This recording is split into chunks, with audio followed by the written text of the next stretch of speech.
almarhum Abah dia berangkat ke Banjar, berangkat jam 7 sampai ke Banjar jam 10.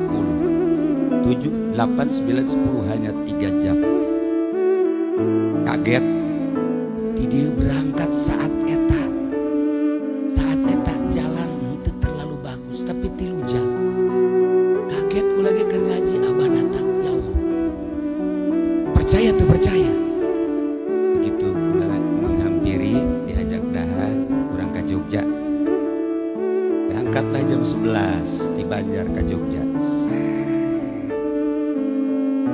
Sampai Jogja cuma jam 3, 12, 1, 2, 3, 4 jam. Di kumaha coba?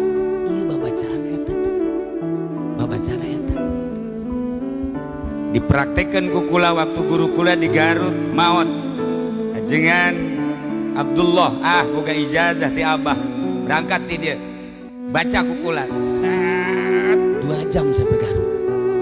Kula sorangan heran, iyalah babacaan dibaca ku Habib Rozak ngabagen, dibaca ku Ki Pudoli kempes ban, dibaca ku Ki Jamal liat hulu. Wah, kedatang-datang wirida lagi iya kene tapi kumaha nu macana Habib Rozak geus kikiran